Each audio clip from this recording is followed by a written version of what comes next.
ওকে, আসসালামু আলাইকুম। সুধীমণ্ডলী, আপনাদেরকে আমন্ত্রণ জানাচ্ছি আজকের আমাদের online panel discussion on Bangladesh textile future 2035 solving problems and unlocking potentials. এই অনলাইন প্যানেল ডিসকাশনে এই ডিসকাশনটি আয়োজন করা হয়েছে centre for research and innovation in science arts and technology, CRISET এর সহযোগিতায়। আমাদের সাথে আজকে স্পেশাল গেস্ট এন্ড প্যানেলিস্ট হিসেবে আমাদের সাথে উপস্থিত আছেন engineer Mohiuddin Ahmed Selim, chairman textile engineering division, the institution of engineers Bangladesh. আমাদের সাথে আরো আছেন engineer Muslim Uddin, director technology, Bangladesh jute research institute. আমাদের সাথে যুক্ত হয়েছেন mister Mohammad Zahidullah, chief sustainability officer, DBL group. আমাদের সাথে আরো প্যানেলিস্ট হিসেবে আছেন engineer Dabir Ahmed, FCCA, CPFA and fellow of higher education academy, visiting faculty, Queen Mary university of Bangladesh. আমাদের প্যানেলিস্ট সবাইকে ধন্যবাদ জানিয়ে আমাদের অনুষ্ঠান শুরু করছি, আপনাদের মূল্যবান সময় নিয়ে আমাদের সাথে যুক্ত হওয়ার জন্য। আর আমাদের যারা অডিয়েন্স আছেন তাদেরকেও আমরা আমন্ত্রণ জানাচ্ছি আমাদের আজকের এই প্যানেল ডিসকাশনে। আমি জাস্ট আমাদের ডিসকাশনদের কাছে যাওয়ার আগে বা প্যানেলিস্টদের কাছে যাওয়ার আগে আমাদের প্রোগ্রামের ফরম্যাটটা একটু সংক্ষেপে বলি। আমরা প্রথমে আমাদের প্রত্যেক প্যানেলিস্টকে ইন্ডিভিজুয়ালি প্রশ্ন করব আগামী 10 বছর পরে আমাদের টেক্সটাইল সেক্টরকে বা অ্যাপারেল সেক্টরকে ওনারা কোথায় দেখতে চান। ওনাদের আকাঙ্ক্ষা বা ওনাদের এক্সপেকটেশনস এর কথাটা আমাদেরকে শোনাবেন, তাদের যার যার সেক্টরের সাথে কানেক্ট করে। তারপর আমরা ছোট্ট একটা প্রেজেন্টেশন শুনবো ক্রিসেটের যে রিসার্চ অ্যাক্টিভিটিস তার উপরে। ক্রিসেটের একজন রিসার্চ অ্যাসোসিয়েট মেহবাবুনিন নোভা এই প্রেজেন্টেশনটি আমাদেরকে দিবেন। তারপর আমরা আবার প্যানেলিস্টদের কাছে চলে যাব প্রশ্ন নিয়ে। তো এটাই হবে আমাদের প্রোগ্রামের ফরম্যাট। যারা আমাদের সাথে দর্শক হিসেবে আছেন, আপনারা কোনো কোশ্চেন করতে চাইলে আপনারা চ্যাট বক্সে লিখতে পারেন। আপনাদের পক্ষে আমি প্যানেলিস্টদের কাছে প্রশ্নটা উপস্থাপন করব, অথবা আপনারা যদি কোনো প্যানেলিস্টকে সরাসরি কোশ্চেন করতে চান আপনারা আপনাদের হ্যান্ড রেজ করতে পারেন, আমরা তখন আপনাদেরকে ফ্লোর দিব, আপনারা সরাসরি আপনাদের যে কোনো পছন্দের প্যানেলিস্টকে আপনার কোশ্চেনটা করতে পারবেন। এই হচ্ছে আমাদের অনুষ্ঠানের মোটামুটি পরিচালনা ফরম্যাট। আমরা এখন চলে যাব আমাদের প্যানেলিস্টদের কাছে। শুরুতেই আমাদের কোশ্চেন থাকবে ইঞ্জিনিয়ার মহিউদ্দিন সেলিম, যিনি চেয়ারম্যান আইবি টেক্সটাইল ইঞ্জিনিয়ারিং ডিভিশনে। ওনার কাছে যে আগামী 10 বছর পরে বাংলাদেশের টেক্সটাইল সেক্টরকে আপনি কোথায় দেখতে চান আপনার অভিজ্ঞতার আলোকে। আসসালামু আলাইকুম, সবাইকে অসংখ্য ধন্যবাদ, স্পেশালি আয়োজককে অসংখ্য ধন্যবাদ এই ধরনের সুন্দর একটি অনুষ্ঠান আয়োজন করার জন্য। যাই হোক, আমাকে যে কোশ্চেনটা করা হয়েছে আমি সিম্পলি বেশ কয়েকটা কথা বলতে চাচ্ছি, যেগুলো হলো যে 2035 সাল পর্যন্ত যদি আমাদের টেক্সটাইল সেক্টরকে একটা ভালো পজিশনে নিতে হলে তা আমাদের একটা ভিশন থাকতে হবে।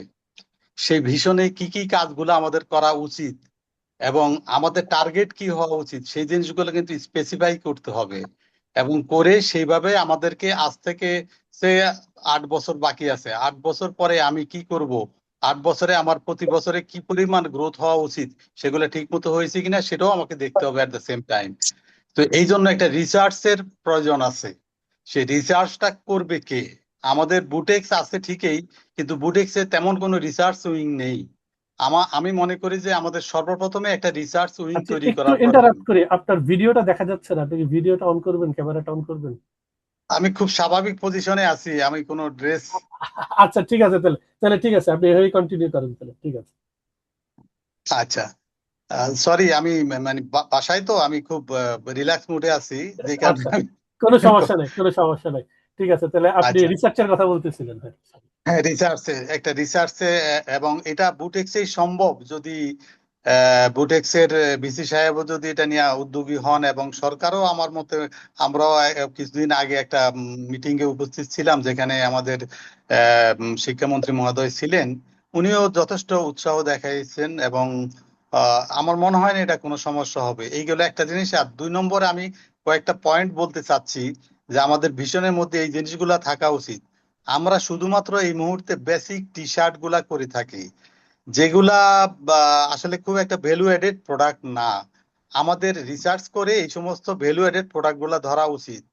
টেকনিক্যাল গার্মেন্টস, টেকনিক্যাল টেক্সটাইলস গুলা আমাদের মানে দিকে নজর দেওয়া উচিত। ইভেন আমি মনে করি যে এই যে ফিশ নেট গুলা যেগুলা আছে বাংলাদেশে, যদি এগুলা সমুদ্রে যে সমস্ত ফিশ নেট গুলা ইউজ করা হয়, এগুলো কিন্তু বাংলাদেশ তৈরি করতে পারে।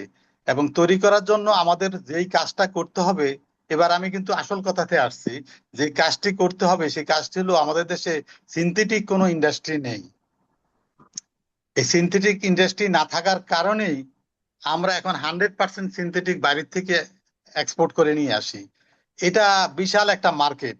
এবং আহ, মানে প্রোডাক্টে ডাইভার্সিফাই যদি করতে হয় তাহলে শুধুমাত্র কটন নিয়ে বসে থাকলে হবে না, আমাকে বিভিন্ন ধরনের প্রোডাক্ট তৈরি করতে হবে।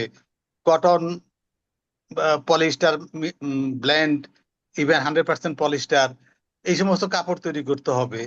তারপরে বিভিন্ন ধরনের এই যে ফিশ নেটের কথা যে আমি বললাম, এই ফিশ নেট গুলোও কিন্তু তৈরি করতে সিনথেটিক সুতারের প্রয়োজন হয়। সুতরাং যদি সিনথেটিক সুতা ইম্পোর্ট করে আনি এখানে যদি প্রোডাকশন দেওয়া হয় তাতে কোনো লাভ হবে না। আমাদের দেশেই কিন্তু সিনথেটিক সুতার উৎপাদন করতে হবে। এবং এটাকে আমি মনে করি যে ফার্স্ট ট্র্যাকে এই জিনিসটাকে বিবেচনা করা উচিত। তাহলে আমরা আমাদের প্রোডাক্টের ডাইভার্সিফাইও করতে পারবো, প্লাস আমাদের টেক্সটাইলটাকে আমরা ভ্যালু এডেড দিকে আমরা নিয়ে যেতে পারবো।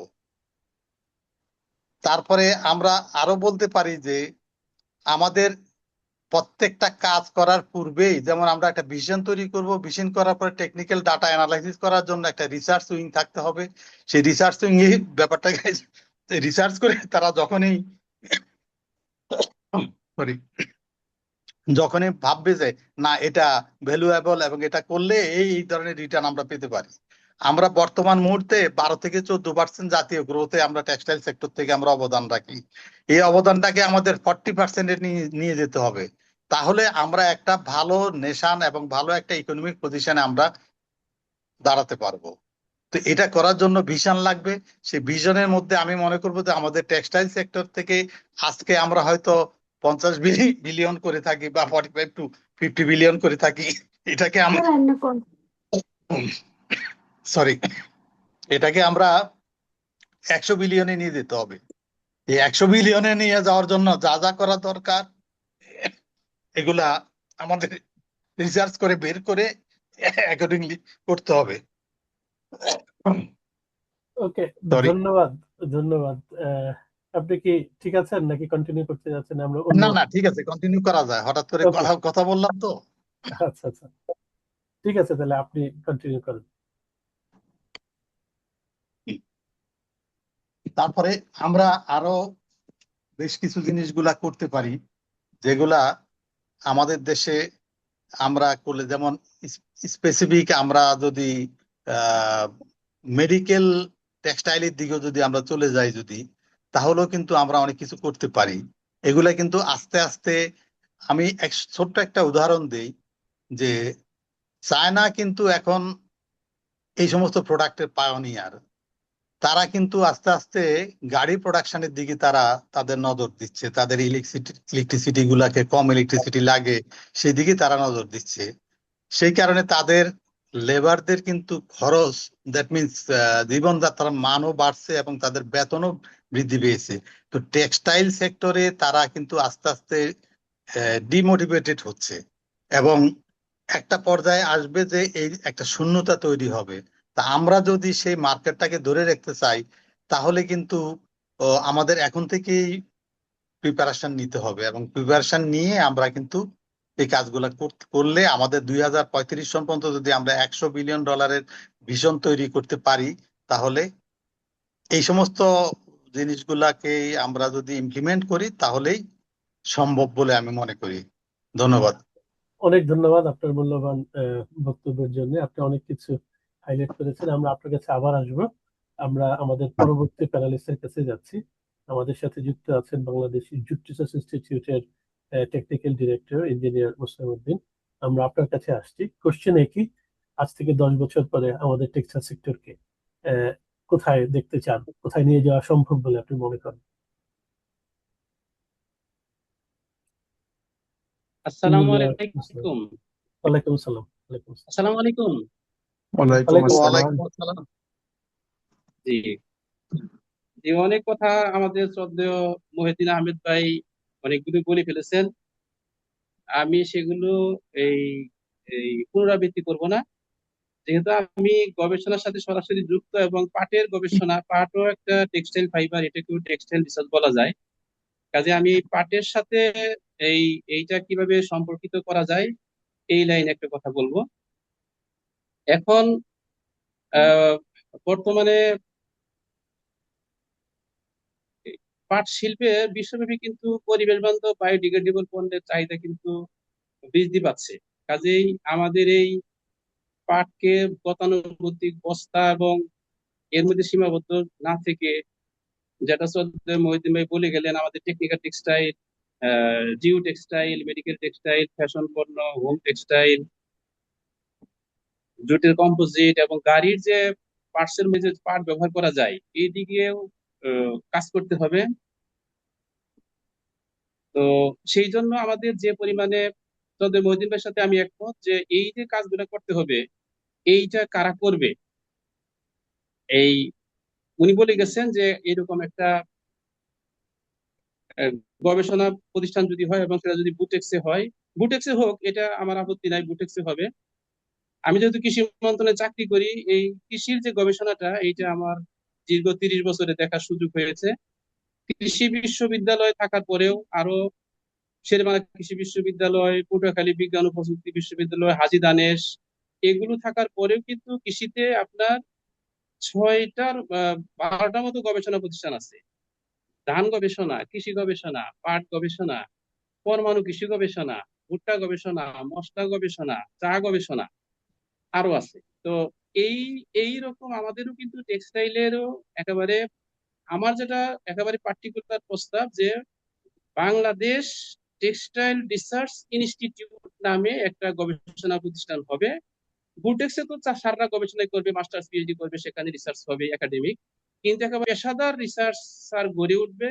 এবং সেখানে বাংলাদেশের যে ন্যাচারাল ফাইবার গুলো আছে, পাশে সিল্ক যেটা আছে ধ্বংসের পথে, এইটাকে একটা ভ্যালু এডেড পণ্য সিল্কের উপর ভালোভাবে গবেষণা করে, পাটের উপর একেবারে, আমরা কৃষি মন্ত্রণালয়ে আছি, এটা যদি আমরা একেবারেই আলাদা একটা ইন্ডাস্ট্রিয়াল রিসার্চ বেসড কোনো গবেষণা প্রতিষ্ঠান থাকতাম, তাহলে কিন্তু আমরাও এখানে যে পরিমাণ ফান্ড দরকার সেইভাবে না থাকার কারণে কিন্তু আমরা সেগুলো করতে পারছি না।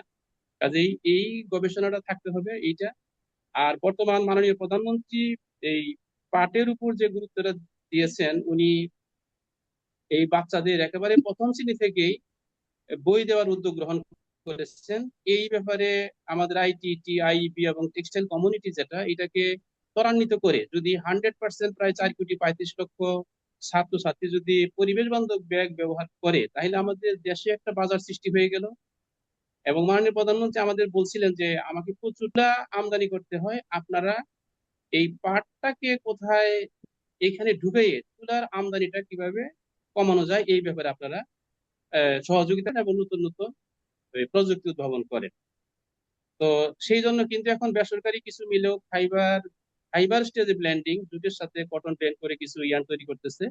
আমরাও মাননীয় প্রধানমন্ত্রীকে বলে আসছি যে আমরা এই ফাইবার ব্লেন্ডিং যেহেতু একটু জটিল এবং এই 40%-এর উপরে ব্লেন্ড করা যায় না, 30%-এর উপরে, ইয়ান ব্লেন্ডিং অর্থাৎ লুমের মধ্যে 60% হোক জুট হোক, 80% জুট হোক, 20% কটন হোক, কিংবা 70% কটন হোক, 30% জুট হোক, এইভাবে বুননের মাধ্যমে বিভিন্ন রকমের ডাইভার্সিফাইড প্রোডাক্ট করে, হোম টেক্সটাইল হতে পারে, প্যাকেজিং ম্যাটেরিয়াল হতে পারে, উন্নত মানের ব্যাগ হতে পারে, সেগুলো দেশে এবং বিদেশে, দেশের বাজার ধরে বিদেশে রপ্তানি করে এই তুলার আহ আমদানির যে চাপটা এখানে কমানো যেতে পারে। এই একটা কথা। আর একটা কথা বলি আমি শেষ করব, যেটা বাংলাদেশে যেরকম আমাদের খাদ্য নিরাপত্তার কথা বলা হয়, জ্বালানি নিরাপত্তার কথা বলা হয়, কিন্তু আমাদের যে 20 কোটি মানুষ, সেখানে আমাদের কিন্তু ক্লথ সিকিউরিটির কথা কিন্তু পলিসি লেভেলে, কিন্তু জাতীয় লেভেলে কারো নেতা বলেন, একাডেমিশিয়ান বলেন, গবেষক বলেন, এই বস্ত্র নিরাপত্তার কথা কিন্তু কেউ বলে না। এই বস্ত্র নিরাপত্তা বলতে এইটা না যে আমরা এক্সপোর্ট করতেছি অথবা আমাদের মধ্যে ক্লথ সিকিউরিটি আছে, আসলে কিন্তু আমাদের ক্লথ সিকিউরিটি নাই। এর সুতা যদি আমরা প্রায় 60 থেকে 70% হয়তো ইয়ার্ন বিদেশ থেকে আনতে হয়, কাঁচামাল আনতে হয়, আবার ফ্যাব্রিক্সও বিদেশ থেকে আনতে হয়। তাহলে এই যে বিদেশ থেকে আমদানি নির্ভর, এটা কিন্তু আমাদের ক্লথ সিটি ইনশিওর করে না। পাশাপাশি দেশীয় বাজার তো আছেই।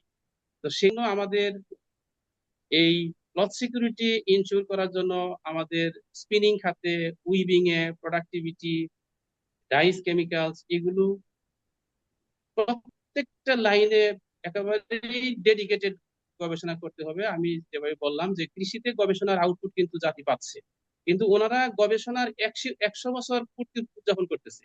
বাংলাদেশ কৃষি গবেষণা কাউন্সিল বা এই যে খামার বাড়িতে যে গবেষণার উদ্ভাবনটা হয়েছিল কৃষিতে, তারা আজকে 100 বছরের তারা পালন করতেছে গবেষণাতে। অথচ আমরা টেক্সটাইলে বা ইঞ্জিনিয়ারিং এ আমাদের রিসার্চটা বাংলাদেশে খুবই কম।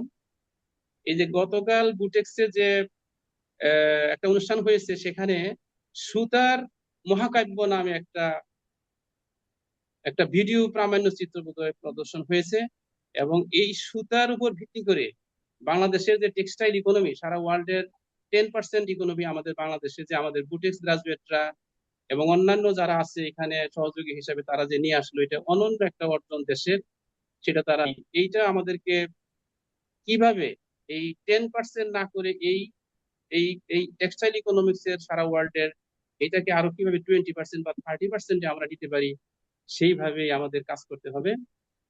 সেই জন্য আগামী 10 বছরের মধ্যে আমরা দেখতে চাই নবায়নযোগ্য জ্বালানি, কার্বন নিরপেক্ষ উৎপাদন, পানি সাশ্রয়ী প্রযুক্তি, জিরো লিকুইড ডিসচার্জ, সম্পূর্ণ বর্জ্য পূর্ণ ব্যবহারযোগ্য যেন শিল্প গড়ে ওঠে, সেইটা চাই। সেই সাথে আমাদের মানব সম্পদের উন্নয়নের দিকে একটু গুরুত্ব দিতে হবে। ভবিষ্যতে যারা টেক্সটাইল ইঞ্জিনিয়ার বের হবেন বুটেক্স এবং অন্যান্য প্রতিষ্ঠান থেকে, তাদেরকে শুধু টেক্সটাইল প্রযুক্তি নয়, বরং সেটা artificial intelligence, automation, analytics, smart manufacturing, supply chain management এবং টেকসই উন্নয়ন, মানে সাস্টেইন যেন করে, এই পানি দূষিত না হয়, পানি মাটির নিচের যে পানির যে স্তরগুলো নিচে নেমে যাচ্ছে, আমরা কিভাবে কম পানি ইউজ করে ডাই করতে পারি সেগুলো, এবং সিনথেটিক ডাইয়ের পরিবর্তে ন্যাচারাল ডাই কিভাবে ইউজ করা যায় সেই ব্যাপারে আমাদের উদ্যোগ নিতে হবে। সেই হিসাবে শুধু আমাদের আগামী 10 বছরে আমরা শুধু পোশাক প্রস্তুতকারক দেশ হিসাবেই নয়, বরং সাস্টেনেবল টেক্সটাইল ইনোভেশনের বৈশ্বিক কেন্দ্র হিসেবে পরিচিত হবে, এটা দেখতে চাই। আর প্রযুক্তি, উদ্ভাবন, ব্র্যান্ড, গবেষণা এবং উচ্চ মূল্য সংযোজিত জন্য পরিবেশ বান্ধব পণ্য বিশ্ব বাজারে রপ্তানি করব, এইটাও দেখতে চাই। পাশাপাশি পাট এবং স্টিল এবং আমাদের banana fibre, pineapple leaf fibre যেগুলো আছে আমাদের দেশে, সেগুলো নিয়ে শক্তিশালী গবেষণা, উদ্ভাবন, দক্ষ মানব সম্পদ এবং বস্ত্র নিরাপত্তা, এই যে 4টি ভিত্তির উপর দাঁড়িয়ে আগামী দশকে বাংলাদেশ বিশ্বের অন্যতম শীর্ষ একটা টেক্সটাইল শক্তিতে বা হাবে পরিণত হবে, এটা দেখতেছি। এই কথা বলে আমার বক্তব্য এখানে শেষ করছি। অনেক ধন্যবাদ। আপনি অনেক কিছু টাচ করেছেন, অনেক মূল্যবান গবেষণার কথা বলেছেন, সাস্টেনেবিলিটির কথা বলেছেন, আপনার আকাঙ্ক্ষার কথা বলেছেন। দর্শকরাও শুনতেছে, আশা করি দর্শকদের থেকে একটা দুটো আমরা কোশ্চেন পাবো। আমরা পরবর্তীতে আপনার কাছে আবার আসবো। ধন্যবাদ আপনাকে। আমরা চলে যাচ্ছি আমাদের পরবর্তী প্যানেলিস্টের কাছে। আমাদের আগের প্যানেলিস্ট সাস্টেনেবিলিটির কথা বলেছেন। আমাদের এখন যে প্যানেলিস্ট যার কাছে আমরা কোশ্চেন রাখতে যাচ্ছি, উনি সাস্টেনেবিলিটি এর একজন expert, Mohammad Zahidullah, chief sustainability officer, DBL group. আপনার কাছে আমাদের একই কোশ্চেন যে 10 বছরে বাংলাদেশকে কোথায় দেখতে চান, পাশাপাশি আপনি যেহেতু আপনার এরিয়া যেহেতু সাস্টেনেবিলিটি পয়েন্ট অফ ভিউতে আমরা কোথায় আছি, কোথায় যেতে পারি আগামী 10 বছরে, এটাও যদি আলোকপাত করেন মোহাম্মদ জাহিদুল্লাহ। থ্যাংক ইউ, আসসালামু আলাইকুম। সো বেসিক্যালি যদি বলা হয় মানে আগামী 10 বছর মানে যদি টার্গেট করা হয় অ্যারাউন্ড ইয়ার 2035, 2035, তো বাংলাদেশ গার্মেন্টস ইন্ডাস্ট্রি পটেনশিয়ালিটি আছে যেটা হলো $100 বিলিয়ন একটা মার্কেট রিচ করার জন্য। এটা হলো পটেনশিয়ালিটি আছে। এখন এই পটেনশিয়ালিটি কিন্তু ডিপেন্ড করতেছে সবচেয়ে বেসিক যে জিনিসটা হচ্ছে, যেটা হলো একটা ব্যাকবোন দরকার আছে, ফাউন্ডেশন দরকার আছে। যেই ব্যাকবোন আর ফাউন্ডেশন হলো energy, which is gas, grid electricity আর রিনিউয়েবল এনার্জি। এই 3টা জিনিস কিন্তু ইকুয়ালি ইম্পর্টেন্ট আছে। দেন এর সাথে আপনার কিন্তু যেটা দরকার আছে, আমাদের কিন্তু রোড ইনফ্রাস্ট্রাকচার, কমিউনিকেশনস, এগুলো ইমপ্রুভ করা দরকার আছে। ইভেন আপনার যে রিভার ন্যাভিগেশন আছে সেটাও কিন্তু ইমপ্রুভ করা দরকার, রেলওয়ে নেটওয়ার্কটাও কিন্তু ইমপ্রুভ করা দরকার আছে। বিকজ শুধু ওই একটা রোডের dependency, Dhaka Chittagong highway dependency করে বিজনেসটা কিন্তু সাস্টেন কোনোদিন করবে না।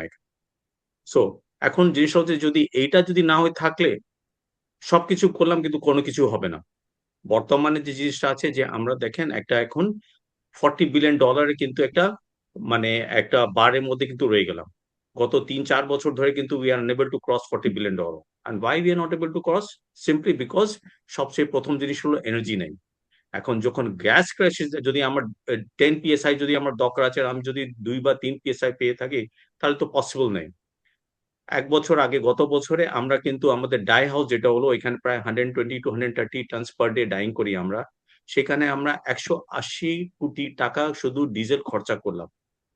এখন কত কোম্পানি আছে যে কিন্তু এরকম কিন্তু টাকা খরচা করে কিন্তু বিজনেস সার্ভাইভ করতে পারে? এটা পসিবল নেই। সাম অর দি আদার আমরা বিজনেস করতেছি, জাস্ট আমাদের বলতে পারি যে মাথা যে আছে পানির উপরে আছে, এইটাই। We are able just able to breathe. এটা নাই যে we are very healthy, we are doing good, no, not at all, কোনো ওয়েতে নেই। সো এখানে যে ড্রিম যেটা বলবো, যেটা পসিবিলিটি যে $100 বিলিয়ন পসিবল আছে। এখন ঘটনা হচ্ছে কেন পসিবল এটা। ব্যাকবোন তো বললাম, ব্যাকবোন তো ভেরি ইম্পর্টেন্ট আছে, এটা তো দরকার। এটা নাই তো যে আমার যে প্রিভিয়াস 2 স্পিকার আছে ওনারা কিন্তু ভেরি ভ্যালুয়েবল কথা বললেন যে রিসার্চ ইনস্টিটিউট করা দরকার, রিসার্চ ছাড়া তো হবেই না, এটা তো বেসিক আছে। বাট কিন্তু সাথে কিন্তু backbone has to be very strong. Backbone strong, সবকিছু স্ট্রং, হাইওয়ে স্ট্রং, সবকিছু স্ট্রং। এটা না থাকলে কিছুই নাই। So on the other side যদি আমি 100 বিলিয়ন বলি তো ওয়াই, আপনি যদি গ্লোবাল মার্কেট দেখেন, which are the countries which is producing garments and textiles, তার মধ্যে হলো 8-10টা কান্ট্রি ম্যাক্সিমাম, এর বেশি নেই, যারা বাল্ক মেজর যেটা করতেছে। সো তার মধ্যে কিন্তু 3টা মার্কেট কিন্তু তৈরি হয়েছিল যেটা কিন্তু এক্সপোর্ট মার্কেট কি কেটার করবে, গ্লোবাল এক্সপোর্ট মার্কেট। একটা ছিল আপনার গিয়ে হাইতি, দেন আপনার ছিল একটা ইথিওপিয়া, আর একটা ছিল মিয়ানমার। আজকে কিন্তু এই 3টাই মার্কেট কিন্তু নাই। মিয়ানমার কিন্তু পলিটিক্যাল আর্মি এইগুলো প্রবলেমে গেল, ইথিওপিয়া কিন্তু ইন্টারনাল ওয়ারের কারণে গেল, ডিবিএলও কিন্তু এখানে একটা সুন্দর ফ্যাক্টরি করছিলাম, অনেকই বড় ফ্যাক্টরি আমরা করছিলাম ওইখানে, সেই ফ্যাক্টরিটাও কিন্তু বন্ধ। ওইখানে ওই যুদ্ধ কারণ ওদের যে ইন্টারনাল টিগ্রে ভার্সেস যেটা হলো ফেডারেল গভর্নমেন্ট প্রবলেম, আমরা যে জায়গায় ছিলাম ওই জায়গায় কিন্তু প্রবলেম হলো, যুদ্ধটা হলো। এন্ড দেন হলো আপনার গিয়ে হাইতি আর্থকুয়েকের পরে সেটা কিন্তু আবার কিন্তু রাইজ করতে পারেনি। তো দেখা যাচ্ছে এখন কিন্তু কোনো কিন্তু নতুন মার্কেট কিন্তু ডেভেলপ হয়নি। চায়না ইজ অ্যাকচুয়ালি রিডিউসিং, যেটা প্রিভিয়াস স্পিকার উনি যেটা বললেন, যেটা রিয়ালিটি হলো ওরা কিন্তু আস্তে আস্তে করে হাই ভ্যালু প্রোডাক্টসে চলে যাচ্ছে। ইঞ্জিনিয়ারিং বলেন, আপনি ই ভেহিকলস বলেন, what not, everything minus garments they are reducing for 2 reason. একটা তো হলো অপরচুনিটি জিনিস আছে, যখন আমি বেশিতে মানে আর্ন করতে পারি, then why should I work on garments, simple.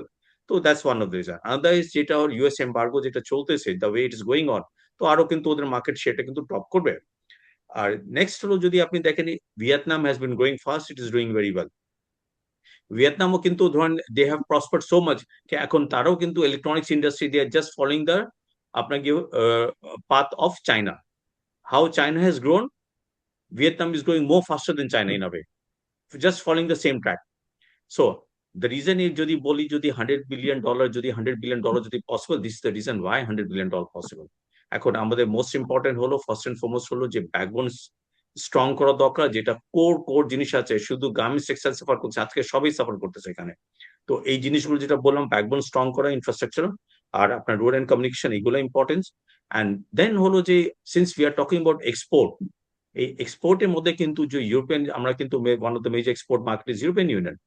তো এই যে ইউরোপিয়ান ইউনিয়ন যে রিকোয়ারমেন্টস চলে আসছে, সেই European Union due diligence, human rights, environment due diligence, extended producer responsibility, digital product passport, তো এইগুলোও কিন্তু আমাদেরকে কিন্তু প্রিপারেশন করা দরকার আছে। যদি সবকিছু থাকলো, ব্যাকবোনও স্ট্রং হয়ে গেল, রিসার্চও আছে, সবকিছু আছে, প্রোডাক্ট ডাইভার্সিফিকেশন সবকিছু, বাট কিন্তু এই ইউরোপিয়ান ইউনিয়ন লেজিসলেশন গুলো যদি ওদের সাথে যদি অ্যালাইন না করতে পারে, again it's back to zero. So it's a 360-degree effort যদি আমরা করে থাকি সব দিক দিয়ে, তাহলে কিন্তু possible. But first and foremost যেটা বলবো ইজ হ্যাজ টু বি আপনার গিয়ে ইনফ্রাস্ট্রাকচার বলেন, এনার্জি বলেন, this is the thing. Thank you. অনেক ধন্যবাদ, অনেক ধন্যবাদ। আপনি you added some additional insight, backbone এবং ইনফ্রাস্ট্রাকচারের কথা বললেন। এন্ড অবশ্য ওই যে পটেনশিয়ালিটির কথা বললেন, উই কুড রিচ 100 বিলিয়ন। পরবর্তীতে আবার যখন আসবো আরেকটু এক্সপ্লোর করার চেষ্টা করব, হাউ কিভাবে সম্ভব, সে ওয়ে আউট গুলো নিয়ে আলোচনা করা। আমাদের প্যানেলিস্টদের মধ্যে আমাদের সাথে আরো আছেন engineer Dabir Ahmed, visiting faculty, Queen Mary university of London.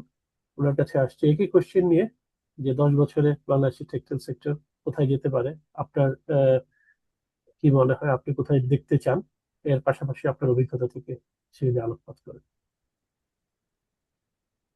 আপনি মিউট আছেন, আনমিউট। ধন্যবাদ স্যার আমাকে সুযোগ দেওয়ার জন্য, এবং যে বিজ্ঞ প্যানেলিস্ট আছেন ওরা তো মোটামুটি সবকিছুই কভার করে ফেলেছেন। আসলে আমি কথা বললে এখন দেখা যাবে খালি রিপিট হচ্ছে। তারপরেও একটা জিনিস যেটা আমি বলতে চাই, ভিয়েতনামের কথা আসছে, আমাদের সাস্টেনেবিলিটির কথা আসছে, ম্যানমেড ফাইবার, ন্যাচারাল ফাইবারের কথা আসছে। আমি আমি নিজে এখন কনজিউমার, আসলে আমি টেক্সটাইল ইঞ্জিনিয়ার, বাট আমি যেহেতু বিদেশে অনেকদিন আছি, আমি বাংলাদেশি প্রোডাক্টই কিনি। এমএনএস এ যাই, নেক্সটে যাই, বাংলাদেশি প্রোডাক্ট কিনি, মেড ইন বাংলাদেশ দেখে কিনি। কিন্তু আমি চাই যে বাংলাদেশের একটা ব্র্যান্ড হলো না, ঠিক আছে, মেড ইন বাংলাদেশ, কিন্তু কিন্তু ব্র্যান্ডটা কিন্তু নেক্সটেরই, ব্র্যান্ডটা এমএনএস-এরই। আমি একটা ব্র্যান্ড দেখতে চাই, এটা আমার স্বপ্ন 10 বছরের মধ্যে, যে বাংলাদেশি একটা ব্র্যান্ড, নাম বাংলাদেশি নাম। যেমন আমি প্রাণের প্রাণের প্রোডাক্ট কিন্তু কিনি, এখানেও প্রাণের মশলা কিনি, ঠিক আছে, প্রাণের রাইস কিনি, ঠিক আছে, যেটাই হোক, প্রাণ ডেভেলপ করছে, একটা ব্র্যান্ড ডেভেলপ করছে, ওয়ার্ল্ড ওয়াইড পাওয়া যায় তাদের প্রোডাক্ট। ঠিক একইভাবে আমার দেশই তৈরি হয়, কিন্তু আমার দেশের মেড ইন বাংলাদেশ লেখা, কিন্তু নামটা কিন্তু আমার দেশের না। এটা আমি রাইট, দেখতে চাই, এটা আমার একটা ইচ্ছা। এটা এখন যারা পলিসি মেকার আছে, যারা কন্ট্রিবিউট করতেছে, ওনারা কিভাবে করবে, ব্র্যান্ড ডেভেলপমেন্ট কিভাবে করতে হয়, হ্যাঁ, অনেকগুলি ব্যাপার আছে, একদিনে হয় না একটা ব্র্যান্ড ডেভেলপমেন্ট, আমি জানি, কিন্তু একটা ব্র্যান্ড ডেভেলপমেন্টের দরকার আছে।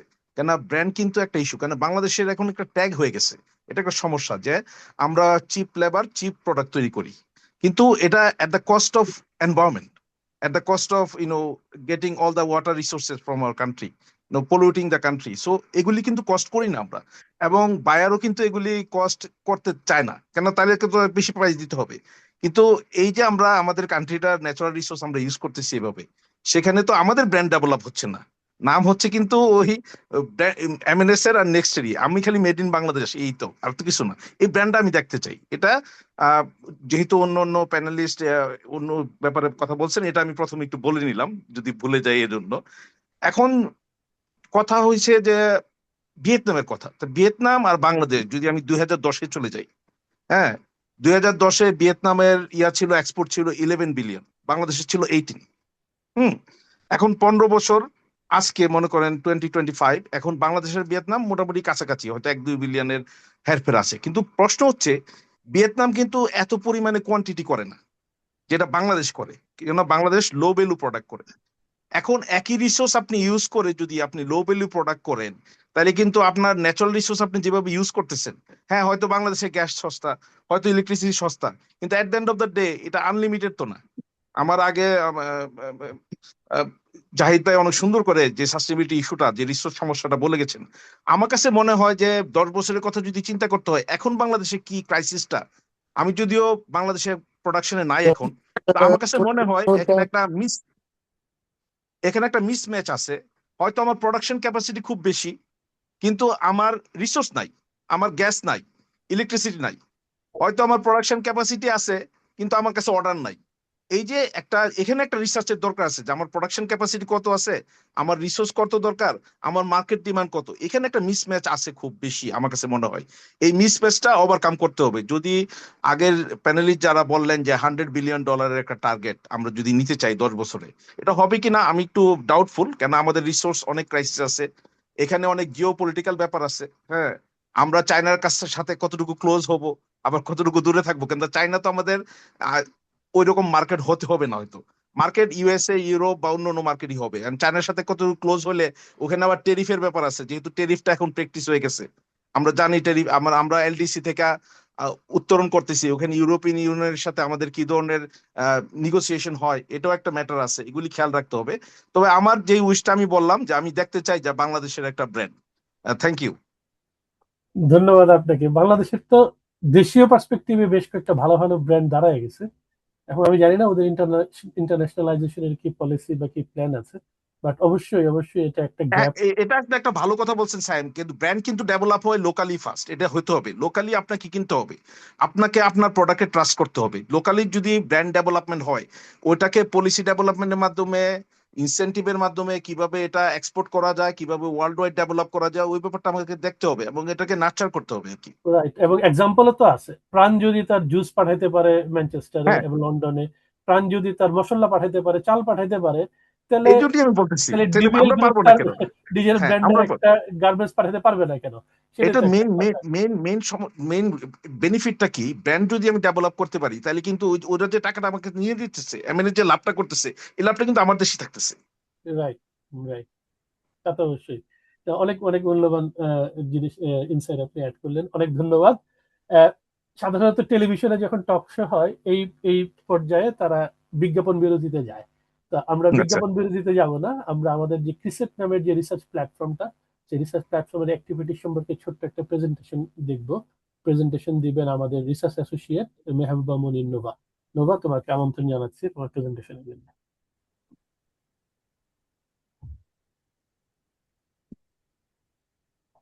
আসসালামু আলাইকুম স্যার। ওয়ালাইকুম আসসালাম।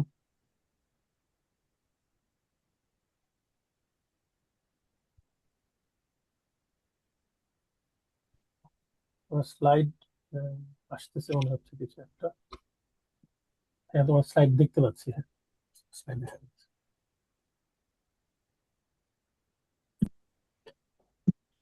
আসসালামু আলাইকুম, সম্মানিত অতিথিবৃন্দ এবং উপস্থিত সকলকে জানাই আন্তরিক শুভেচ্ছা ও স্বাগত। আমি নির্মমণি নোভা, রিসার্চ অ্যাসোসিয়েট অ্যাট ক্রেসেট। আজকের এই পর্বে আমি সংক্ষেপে আপনাদের সঙ্গে ক্রেসেটের কার্যক্রম সম্পর্কে কিছু গুরুত্বপূর্ণ তথ্য তুলে ধরব। ক্রেসেটের পুনরূপ হলো centre for research and innovation in science, arts and technology. এটি শুধু একটি রিসার্চ সেন্টার নয়, বরং গবেষণা, উদ্ভাবন ও জ্ঞান বিনিময়ের মাধ্যমে শিক্ষার্থী, গবেষক এবং পেশাজীবীদের জন্য একটি সমন্বিত একাডেমিক প্ল্যাটফর্ম। ক্রিসিটের মূল লক্ষ্য হলো নতুন গবেষকদের গবেষণায় দক্ষ করে তোলা, উদ্ভাবনী চিন্তাকে উৎসাহিত করা এবং দেশি ও বিদেশি গবেষকদের মধ্যে সহযোগিতা এবং গবেষণা কার্যক্রমকে আরো এগিয়ে নিয়ে যাওয়া।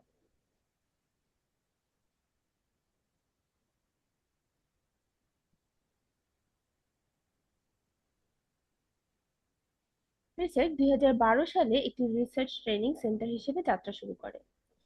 এই ছবিতে আমরা 2012-13 সালের সময়কার একটি গবেষণা প্রশিক্ষণ সেশনের দৃশ্য দেখতে পাচ্ছি, যেখানে ক্রিসেটের প্রতিষ্ঠাতা ডক্টর আবু সাদাত মোহাম্মদ সায়েম স্যার বুটেক্স এবং আহসানুল্লাহ ইউনিভার্সিটির একদল তরুণ শিক্ষককে গবেষণা প্রশিক্ষণ প্রদান করছেন। এই প্রশিক্ষণের মাধ্যমে অংশগ্রহণকারীরা গবেষণার বিভিন্ন দক্ষতা অর্জন করেন এবং পরবর্তীতে সেই অভিজ্ঞতার ভিত্তিতে বিভিন্ন স্বনামধন্য আন্তর্জাতিক ও জাতীয় প্রকাশনায় তাদের গবেষণা কার্যক্রম প্রকাশিত করতে সক্ষম হন। মাঝে কোভিড-19 মহামারীর কারণে ক্রিসেটের কার্যক্রম কিছু সময়ের জন্য স্থগিত ছিল, তবে 2024 সালের আগস্ট মাস থেকে ক্রিসেট পুনরায় তার কার্যক্রম শুরু করে। বর্তমানে ক্রিসেটের কার্যক্রম প্রধানত তিনটি ক্ষেত্রে পরিচালিত হচ্ছে। একটা হচ্ছে গবেষণা ট্রেনিং বা রিসার্চ ট্রেনিং, গবেষণা আগ্রহী শিক্ষার্থী ও তরুণ শিক্ষকদের ট্রেনিং প্রদান করার একটি কার্যক্রম। এরপর আছে দেশি বিদেশি গবেষকদের অংশগ্রহণে রিসার্চ কনফারেন্সের আয়োজন, যেখানে জ্ঞান বিনিময়, গবেষণা উপস্থাপন এবং নেটওয়ার্কিং সুযোগ সুবিধা তৈরি হয়। এবং দেশি বিদেশি গবেষক এবং ক্রিসেটের সার্টিফাইড প্রশিক্ষণার্থীদের সমন্বয়ে বিভিন্ন রিসার্চ অ্যাক্টিভিটিস পরিচালনা, যার মাধ্যমে বিভিন্ন ধরনের কোলাবোরেটিভ রিসার্চ করা হয়। বর্তমানে আগ্রহী শিক্ষার্থী এবং তরুণ শিক্ষকদের নিয়ে আমাদের 4টি ট্রেনিং প্রোগ্রাম চালু রয়েছে। এসব ট্রেনিং শিক্ষার্থীদের গবেষণা দক্ষতা উন্নয়নের পাশাপাশি হায়ার এডুকেশন প্রস্তুতিতেও সহায়তা করবে। আমাদের মেইন ট্রেনিং প্রোগ্রাম হলো research skill and academic writing training. এখন পর্যন্ত 300 জনেরও বেশি শিক্ষার্থী এই ট্রেনিং অংশগ্রহণ করেছে এবং এর মধ্যে প্রায় 90% শিক্ষার্থী বুটেক্সের। তাদের অনেকেই ইতিমধ্যে স্প্রিঙ্গার নেচার সহ বিভিন্ন আন্তর্জাতিক জার্নালে তাদের গবেষণা প্রকাশ করেছে।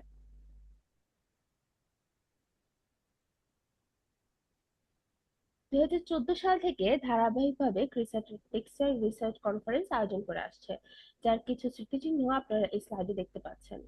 টিআরসি 2014 থেকে শুরু করে 2017 সাল পর্যন্ত প্রতিটি বছরের কনফারেন্সে দেশি বিদেশি গবেষক, একাডেমিশিয়ান, শিল্প প্রতিষ্ঠানের প্রতিনিধি এবং ছাত্রছাত্রীরা অংশগ্রহণ করেছেন। মাঝে কোভিডের জন্য কিছুদিন বন্ধ থাকলেও 2024 সাল থেকে পুনরায় এই অনুষ্ঠান আয়োজন সম্পন্ন করা হয় সাউথ ইস্ট ইউনিভার্সিটিতে। ছবিতে আমরা 2024 এবং 2025 সালে অনুষ্ঠিত কনফারেন্সে আগত অতিথিবৃন্দদের একাংশকে দেখতে পাচ্ছি। গত বছর অনুষ্ঠিত কনফারেন্সে আশুটেক্সের পৃষ্ঠপোষকতায় টেক্সটাইল রিসার্চ কম্পিটিশন সিজন 1 আয়োজন করা হয়। মাত্র 5 মিনিটে নিজের গবেষণার মূল বক্তব্য স্পষ্ট, সংক্ষিপ্ত এবং আকর্ষণীয়ভাবে উপস্থাপন করার দক্ষতাই এই প্রতিযোগিতার মূল লক্ষ্য। ছবিতে আমরা চূড়ান্ত পর্বের প্রতিযোগীদের সম্মানিত বিচারক মণ্ডলীদের সঙ্গে দেখতে পাচ্ছি। আমি নিজেও একজন ফ্রেশ গ্র্যাজুয়েট হিসেবে এই প্রতিযোগিতায় অংশগ্রহণ করে চ্যাম্পিয়ন হওয়ার সৌভাগ্য অর্জন করি। এই অর্জন নিঃসন্দেহে আমার আত্মবিশ্বাস বৃদ্ধিতে গুরুত্বপূর্ণ ভূমিকা রেখেছে। এবছর CRISET research competition for textile fashion student season 2 অনুষ্ঠিত হতে যাচ্ছে। প্রতিযোগিতার রেজিস্ট্রেশন ইতিমধ্যে শুরু হয়েছে। আমি আগ্রহী শিক্ষার্থীদের রেজিস্ট্রেশন সম্পন্ন করার জন্য আমন্ত্রণ জানাচ্ছি।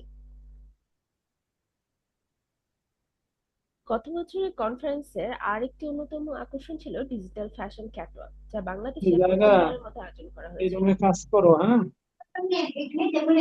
আচ্ছা, এবছরও সেন্ট্রাল পৃষ্ঠপোষকতায় ক্রিসেট ডিজিটাল ফ্যাশন ক্যাটওয়াক কম্পিটিশন আয়োজন করতে যাচ্ছে। ইতিমধ্যে বিএফটি এবং শান্তা মরিয়ম ইউনিভার্সিটির 30 জনেরও বেশি শিক্ষার্থী এই প্রতিযোগিতায় অংশগ্রহণের জন্য রেজিস্ট্রেশন সম্পন্ন করেছে। 7th টেক্সটাইল রিসার্চ কনফারেন্স এবছর অক্টোবরের 31 তারিখ BGM university of fashion and টেকনোলজিতে অনুষ্ঠিত হবে ইনশাআল্লাহ। আপনাদের সবাইকে অগ্রিম আমন্ত্রণ জানানো হলো। ক্রিসেটের রিসার্চ অ্যাক্টিভিটিজ এর অংশ হিসেবে এরই মধ্যে আবু সাদ মোহাম্মদ সায়েম স্যারের তত্ত্বাবধানে ক্রিসেটের প্রশিক্ষণপ্রাপ্ত শিক্ষার্থীদের নিয়ে আন্তর্জাতিক গবেষণা প্রতিষ্ঠান স্প্রিঞ্জারে 2টি বুক চ্যাপ্টার প্রকাশিত হয়েছে। এটি ক্রিসেটের গবেষণা কার্যক্রমের একটি উল্লেখযোগ্য অর্জন এবং আন্তর্জাতিক অঙ্গনে এর সক্রিয় অংশগ্রহণের প্রতিফলন।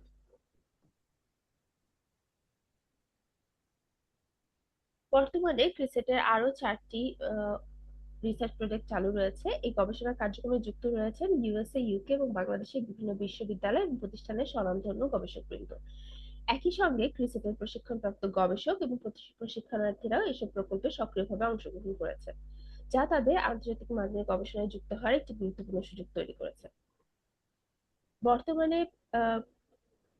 চলমান কয়েকটি রিসার্চ প্রজেক্টে আমাদের সঙ্গে যুক্ত রয়েছেন doctor Mahmud from Manchester Metropolitan University, Dr. Majid Islam from University of Southampton, Dr. Gada Sulaiman from University of Manchester. এছাড়া আমাদের সঙ্গে যুক্ত রয়েছেন doctor Mohammad Nazmul Haque from Louisiana State University, USA.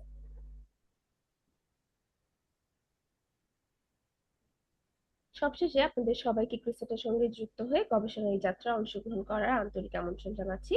ক্রিসেট আগামী দিনেও গবেষণা, প্রশিক্ষণ এবং উদ্ভাবনের মাধ্যমে দেশের গবেষণা খাতে গুরুত্বপূর্ণ অবদান রেখে যাবে এই আশা ব্যক্ত করে আমি আমার প্রেজেন্টেশন এখানে শেষ করছি। সবাইকে অসংখ্য ধন্যবাদ। অনেক অনেক ধন্যবাদ মেহবা মুইনুবা, তোমার চমৎকার প্রেজেন্টেশনের জন্য। আমরা ক্রিসেটের অ্যাক্টিভিটি সম্পর্কে একটু ধারণা পেলাম। আমরা আবার চলে যাব আমাদের প্যানেলিস্টদের কাছে প্যানেল ডিসকাশনের দ্বিতীয় পর্বে। আমাদের এই পর্বে আমাদের কোশ্চেন থাকবে। প্রথম পর্বে আমাদের প্যানেলিস্টরা তাদের স্বপ্নের কথা বলেছেন, 10 বছরে কোথায় যেতে পারি, তার সাথে কিছু টেকনিক্যাল ইনফরমেশনও যোগ করেছেন। এখন এই পর্বের কোশ্চেনটা হবে, যদি আমরা সেই স্বপ্নের জায়গায় রিচ করতে চাই, আজকে কি কি পদক্ষেপ নিতে হবে?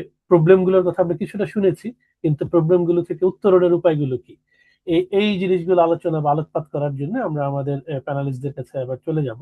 আমি শুরুতেই আমন্ত্রণ জানাচ্ছি আমাদের প্রথম panellist engineer Mohiuddin Ahmed Selim, chairman textile engineering division, the institution of engineers Bangladesh.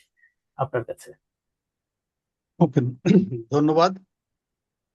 আমি সবার কথাই খুব মনোযোগ সহকারে শুনেছি এবং প্রত্যেকেই খুব ভালো ভালো বক্তব্য দিয়েছেন, অনেক ভালো সুন্দর সুন্দর পয়েন্ট তুলে ধরেছেন।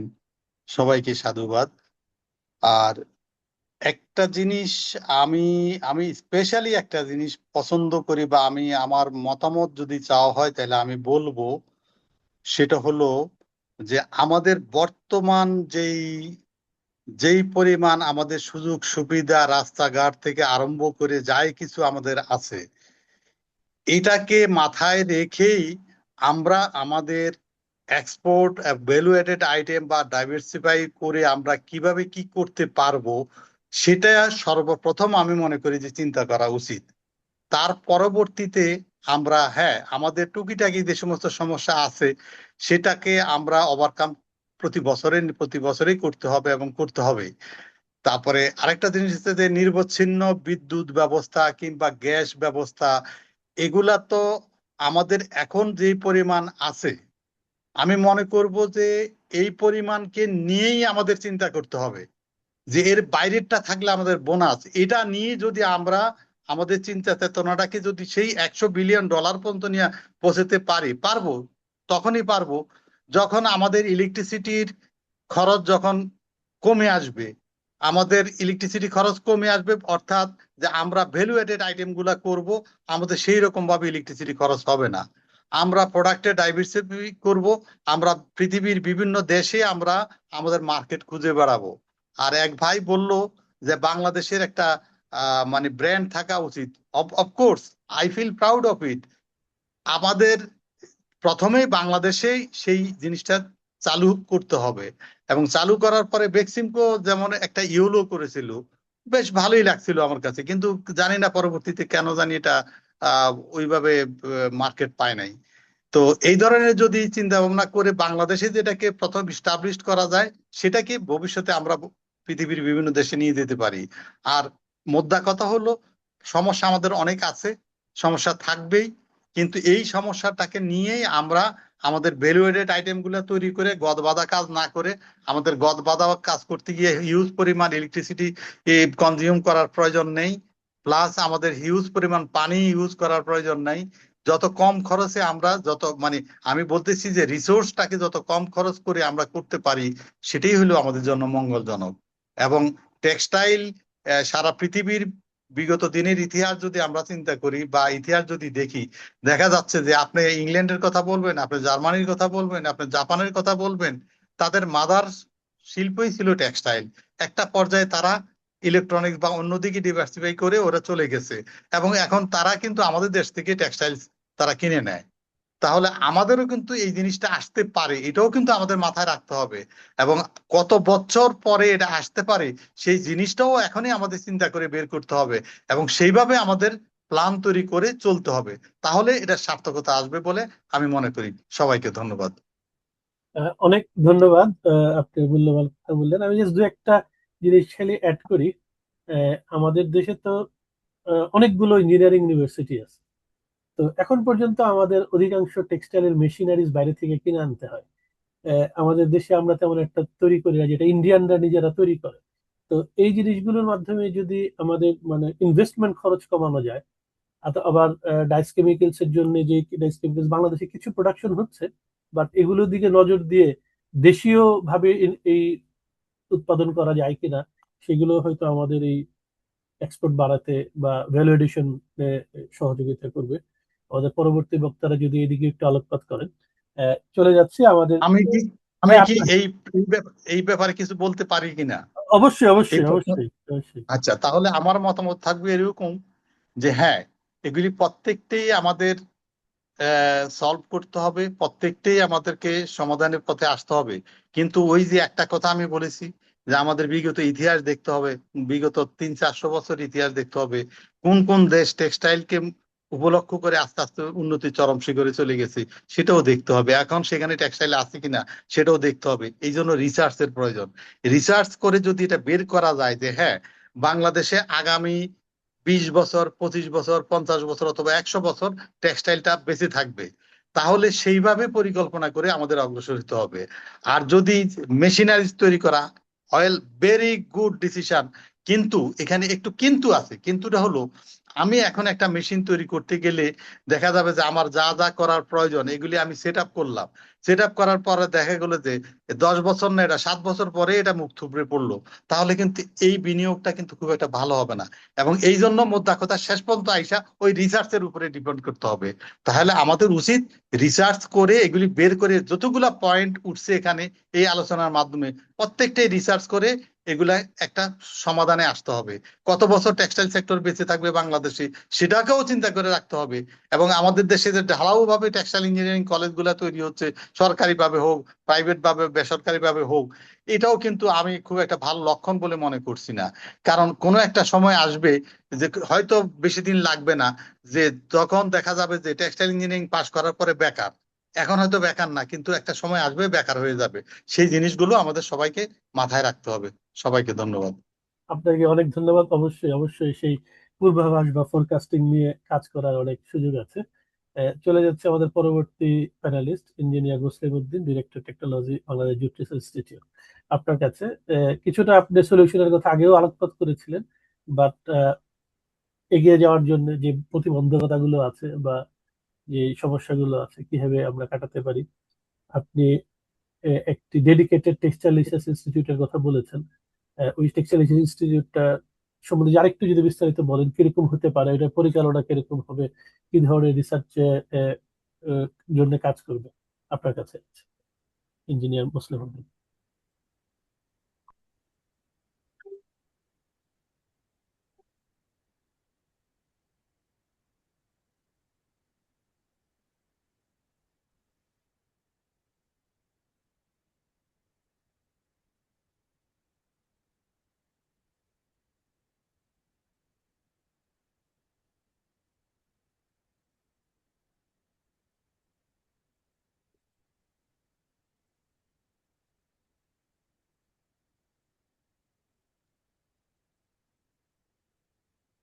আচ্ছা, এই মাত্র আমাকে ইঞ্জিনিয়ার মুসলিম উদ্দিন উনি ফোন করেছিলেন যে উনি যে কোনো কারণেই ওনার মাইক্রোফোনটা কাজ করতেছে না। আমরা পরবর্তী প্যানেলিস্টের কাছে চলে যাই, এর মধ্যে উনি ওনার মাইক্রোফোনটা ঠিক করার চেষ্টা করুক আর কি।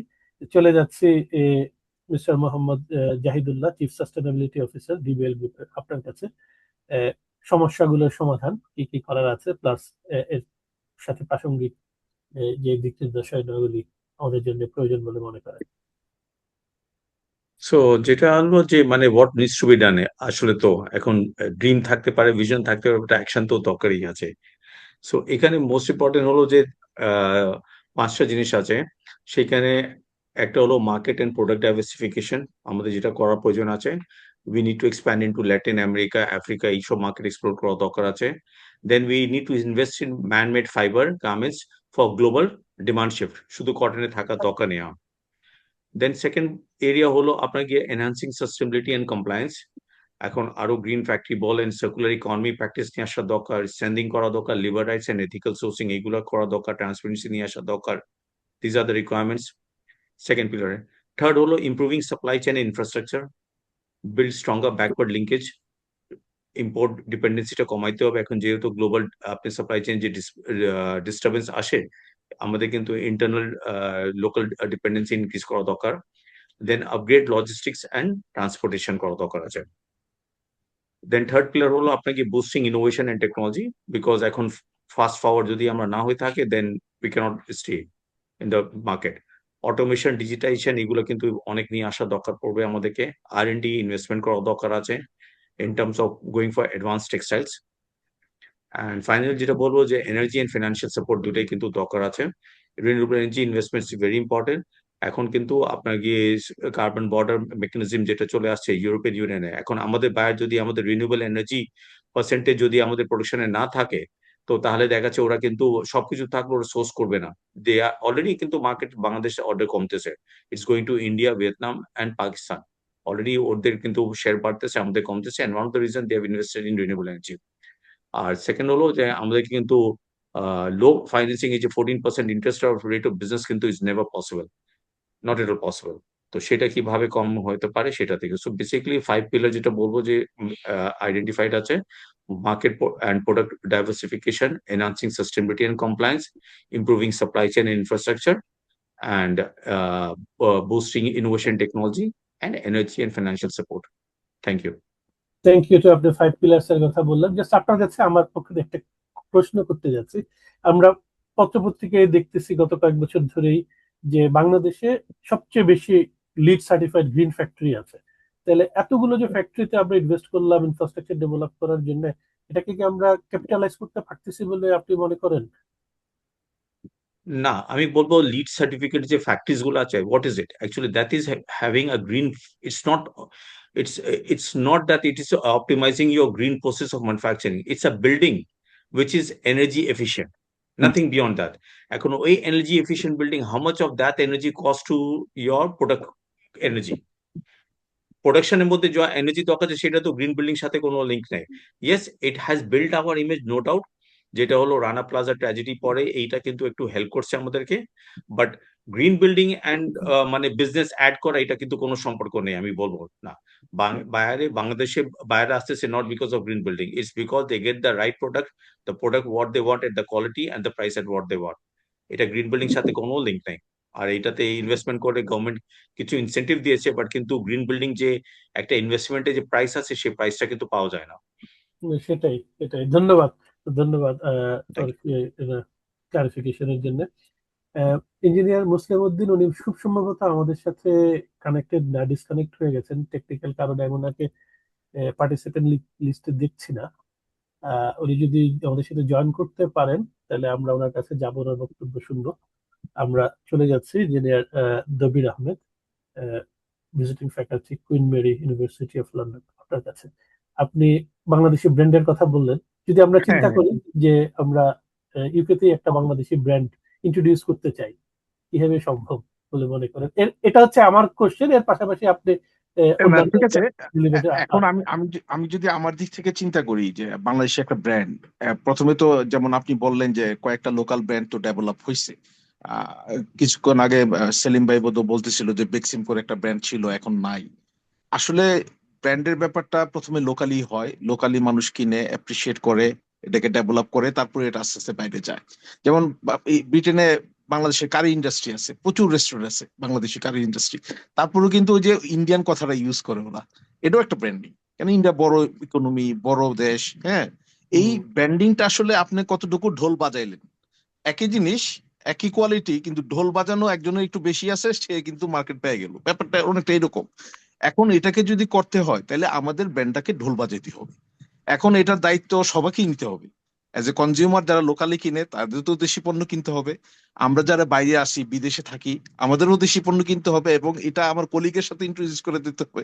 যেমন আমি হোয়াইট চ্যাপেলে কলা পাতাতে খাইতে যাই, আমি আমার বিদেশি কলিগদেরও নিয়ে যাই ওখানে খাইতে, ওরা খাওয়াটা পছন্দ করে, বলে ওরা দেখা যায় সারিতে নিজেরাই যায়। এই যে এই যে ব্যাপারটা, আমি জাস্ট আমার অভিজ্ঞতা থেকে বলতেছি, যেটা এক্সপিরিয়েন্স।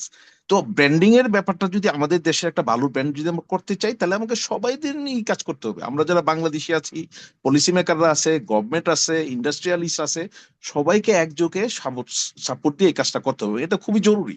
একটা দুইটা ভালো এস্টাবলিশ ব্র্যান্ড যদি আপনার দেশে হয়ে যায়, যেমন কার বলতে আমরা জাপানি কার, জার্মানি কার, মার্সিডিজ, টয়োটা, হ্যাঁ। আমি ছোটবেলা মনে আছে যে মোটরসাইকেলটা আমরা হুন্ডাই মনে করতাম, হুন্ডা বলতাম, কারণ কি, হ্যাঁ। যেমন ছবি তুলতে গেলে কোডাক। এই এই ব্র্যান্ড গুলি এরকম একটা ব্যাপার স্যাপার হয়ে যায় যে এটার ভ্যালু এরকম হয়, তারপর ওই দেশ থেকে যে কোনো এই জাতীয় কিছু আসলে ওটা মার্কেটে ভালো চলে। তো এটা করতে হবে আলটিমেটলি, আমার কাছে মনে হয় আর কি। আর পাশাপাশি আমাদের বিজ্ঞ প্যানেলিস্ট সবাই বললো যে আমাদের কি কি করতে হবে। আমি যে ছোট্ট করে যেটা বলি, এটা টাচ করা হয়েছে, তারপরও যেহেতু আমি একটু এখন অ্যাকাউন্টিং করছি বা এটার সাথে জড়িত বা এটা পড়াই, আমরা আসলে যেটা করি সেটা বলি লিমিটিং ফ্যাক্টর অ্যানালাইসিস। রিসোর্স, আমার রিসোর্স কিন্তু at the end of the day limited. Zahid ভাই আগে যেটা বললো যে আসলে রিনিউয়েবল এনার্জির জন্য চাপ আসতেছে এখন, এটার জন্য ওটা চলে যাচ্ছে, খালি ওই গ্রিন ফ্যাক্টরি হলে হবে না, তোমার এনার্জি ডাইরেক্ট প্রোডাক্টে যে রিনিউয়েবল এনার্জি ইউজ হইতেছে কিনা, হ্যাঁ, এটা ট্রেস করতে পারে কিনা। তো এখন আমার যদি লিমিটিং রিসোর্স থাকে, এই লিমিটিং রিসোর্স 1 কিলো রিসোর্স আছে, এটাতে আমি 2 পাউন্ড কামাবো না 10 পাউন্ড কামাবো, এই ডিসিশনটা আমাকে নিতে হবে। এই জন্য আর্লিয়ার সেলিম ভাই যেটা বললো যে আমাকে হাই ভ্যালু আইটেমে যেতে হবে, আসলে আমার যেটা আছে সেটা নিয়েই কাজ করতে হবে। আমি খুব জোরাজোরি করে তখন আমি ইলেকট্রিসিটি ক্যাপাসিটি খুব বেশি বাড়াইতে পারবো না, হ্যাঁ। আবার হাউস হোল্ড যারা আছে তাদেরও ক্যাশ দিতে হবে, তাই না ব্যাপারটা? তো আমার যে লিমিটিং রিসোর্সের মধ্যে আমাকে এখন বড় টেকনিক্যাল কাজ করতে হবে, এবং ওটার জন্য আমাদের সবাইকে মিলিয়ে কাজ করতে হবে। ইউনিভার্সিটি বলেন, রিসার্চাররা বলেন, ইন্ডাস্ট্রিয়ালিস্ট বলেন, হ্যাঁ, পেশাজীবী বলেন, সবাইকেই, এবং গভর্নমেন্টের ইনসেন্টিভও থাকতে হবে ওই ধরনের কাজের উপরে। এই সমন্বিত প্রচেষ্টার মাধ্যমেই এটাকে এগিয়ে নেওয়া সম্ভব। আদারওয়াইজ আমার কাছে মনে হইতেছে বাংলাদেশের গার্মেন্টস এন্ড টেক্সটাইল খুব একটা এরকম একটা জায়গায় আছে এখন, কিন্তু ওই যে 45-50 মধ্যেই কিন্তু চলতেছে গত কয়েক বছর ধরে, কোভিড এর পরে, হ্যাঁ। এটাকে আমরা মনে করি বিজনেসের ক্ষেত্রে বলি এটা কিন্তু স্ট্যাগনেন্ট, এবং এটা কিন্তু খুব ভালো জিনিস না। এই পরবর্তী ধাপে উঠতে গেলে আমাদেরকে অনেক কাজ করতে হবে, এবং সবাইকে মিলিয়ে করতে হবে। এখানে পরবর্তী ধাপে যদি আমরা না উঠতে পারি, এখানে কিন্তু অনেক কনসলিডেশন হয়ে যাবে, অনেক ছোট ছোট কোম্পানি বন্ধ হয়ে যাবে, অনেক ছোট ছোট ফ্যাক্টরি বন্ধ হয়ে যাবে, যেটা আমরা দেখতেছি সিমটম, হ্যাঁ। আর লাস্ট যেটা আমি বলবো যে এখানে অনেক এফডিআই এরও দরকার আছে, ফরেন ডাইরেক্ট ইনভেস্টমেন্ট দরকার আছে, এবং এফডিআই কিন্তু অপরচুনিটি আসছে সামনে। কেননা সেলিম ভাই আগে একটু টাচ করলো যে চায়না, হ্যাঁ, চায়না কিন্তু আমরা জানি যে চায়না কোথায় চলে গেছে আসলে, হ্যাঁ। তো চায়না আস্তে আস্তে ট্যাক্সেল ছেড়ে দিল, তারপর তারা কিন্তু মালিকানা ঠিকই রাখবে, এবং এই জন্য কিন্তু ওরা ইন্টারেস্ট আছে বাংলাদেশের সাথে জয়েন্ট ভেঞ্চার করতে, বাংলাদেশের সাথে কাজ করতে। এখন আমাকে ওই যে জিও পলিটিক্যাল ব্যাপারটা বুঝতে হবে যে চায়নার সাথে কতটুকু দহরম মহরম করবো আমি, কারণ আমার মার্কেট তো ইউএসএ, আমার মার্কেট তো ইউ। এই ব্যালেন্সটা কিন্তু খুব ট্যাক্টফুলি ডিপ্লোম্যাটিক্যালি করতে হবে আমাকে। আমি এতটুকুই বললাম, থ্যাংক ইউ। অনেক অনেক ধন্যবাদ। আহ, আমরা আমাদের অডিয়েন্সের কাছে যাব। আপনাদের কাছে কোনো কোশ্চেন থাকলে আপনি হ্যান্ড রেজ করতে পারেন। আপনারা জেনারেল কোশ্চেন করতে পারেন আমাদের সব প্যানেলিস্টের কাছে, অথবা কোনো স্পেসিফিক প্যানেলিস্টের কাছে যদি কোনো স্পেসিফিক কোশ্চেন থাকে সেটাও করতে পারেন। আপনারা চিন্তা করেন, যদি কোশ্চেন আসে হ্যান্ড রাইজ করবেন অথবা চ্যাট বক্সে লিখে দিতে পারেন। ওকে, ডক্টর সোহাগ, আপনার কাছে। হ্যাঁ, আজাদ ভাই আপনার কাছে আসতেছি। সোহাগের হাতটা একটু আগে আসছে। ডক্টর সোহাগ, হ্যাঁ, আপনি কোশ্চেন রাখতে পারেন। ওয়ালাইকুম, ভালো আছেন? সবার বক্তব্য শুনে ভালো লাগলো। নিশ্চয়ই শুনতে পাচ্ছেন আমাকে? হ্যাঁ, আমার শুনতে বক্তব্য পাচ্ছি। শুনতে পাচ্ছি। জি, আচ্ছা, আমার বক্তব্য প্রশ্নটা হচ্ছে যে আমরা তো চিপ ভ্যালু প্রোডাক্ট নিয়ে কাজ করছি, আসলে অনেক দূর আগালাম। তো এখন হাই ভ্যালু প্রোডাক্ট এবং হচ্ছে আহ, আপনার হচ্ছে হাই হাই ভ্যালু টেক্সটাইলের দিকে যদি আমরা যেতে চাই, তাহলে কিভাবে করা যায়? এক্ষেত্রে যদি আমাদের হচ্ছে ওয়ার্কম্যানশিপের একটা বিষয় আছে, তাদের ট্রেনিং বা তাদের রিসার্চ ক্যাপাসিটির মাধ্যমে তাদেরকে ট্রেন আপ করা, প্লাস হচ্ছে সাপ্লাই চেনটা নিয়ে আসা। তো এই ক্ষেত্রে যদি কারো মতামত থাকে যে আমরা হচ্ছে কিভাবে একটা প্ল্যান করতে পারি যে আমরা হাই ভ্যালু চেইনের দিকে, এবং একই সাথে ক্রাফটম্যানশিপ মানে ওয়ার্কম্যানশিপ যেটা, তাদেরকে তো ট্রেনিং এর ব্যবস্থা করতে হবে, যারা হচ্ছে এক ধরনের প্রোডাক্ট নিয়ে কাজ করছে, এবং সাথে সাথে ইনভেস্টরের ব্যাপার আছে, নতুন করে ইনভেস্টমেন্ট আসবে। তো এই ক্ষেত্রে যদি মানে আমরা ট্রান্সফরমেশনটা করতে পারি, আমার মনে হয় এটা কিভাবে করা যায় সেই আর কি আমার প্রশ্নটা আর কি, যদি কেউ অ্যান্সার দিতে পারেন আর কি। ওকে, আমাদের প্যানেলিস্টের মধ্যে থেকে যারা অ্যান্সার দিতে চান। আচ্ছা, আমি হ্যাঁ, বলেন। ধন্যবাদ প্রশ্নকারীকে। আমি এই ব্যাপারে একটু বলতে চাচ্ছি। সেটা হলো যে আমরা কিভাবে করব, ওই ঘুরে ফিরেই কিন্তু আমার কথাটা কিন্তু চলে আসতেছে যে আমরা যে করব সেই জিনিসটার কতটুকু চাহিদা আছে, কতটুকু মার্কেট হবে, কতটুকু কি হবে। এই জিনিসগুলো আগের মতো যে অমুকে করছে আমাকেও করতে হবে, তাইলে উনি অমুকে লাভ করে আমিও করতে হবে, এইভাবে করলে তো হবে না। হোমোজিক্যাল কোনো জিনিসই ভালো না। সেটাকে আমার রিসার্চের মাধ্যমে চিন্তা ভাবনা করে দেন করতে হবে, এবং করার জন্য যা যা কিছু প্রয়োজন সেগুলা অটোমেটিকলি তৈরি হয়ে যাবে। আমরা যদি রিসার্চ করে বের করতে পারি যে হ্যাঁ, বাংলাদেশে সিনথেটিক ফাইবারের ভ্যালু অনেক বেশি, এবং সিনথেটিক ফাইবার করলে আমরা বাংলাদেশ থেকে আমরা দেখা গেল যে প্রতি বছর 10 বিলিয়ন ডলারের ফ্যাব্রিক আমরা সিনথেটিক ফ্যাব্রিক বাইরের থেকে আনি, সেই মোরলেস সেই ফ্যাব্রিকটা আমরা বাংলাদেশ থেকেই তৈরি করতে পারবো, এবং এটা আমরা সেভাবে এক্সপোর্ট করতে পারবো। 10 billion not a matter of joke, it's a huge amount. তাহলে আমাদেরকে সেইভাবে চিন্তা করে কতগুলা ফ্যাক্টরি করলে সেই জিনিসটা কভার করতে পারবে, কি কি জিনিসের চাহিদা আছে, এগুলা রিসার্চের মাধ্যমে বেরিয়ে আসবে, দেন অগ্রসর হইতে হবে। শুধুমাত্রই যে আমি একটা ফ্যাক্টরি করলে, এখন আমি বললাম যে সিনথেটিকের মার্কেট ভালো, আমি ফ্যাক্টরি একটা করে ফেললাম, এভাবে চিন্তা করে করলে হবে না। রিসার্চ করে এগুলাকে সুন্দরভাবে যদি আমরা মানে ভবিষ্যতে যদি এই জিনিসগুলাকে সাস্টেনেবল যদি রাখতে চাই, তাহলে আমাকে রিসার্চ করে পরবর্তী ধাপটা নির্ধারণ করতে হবে।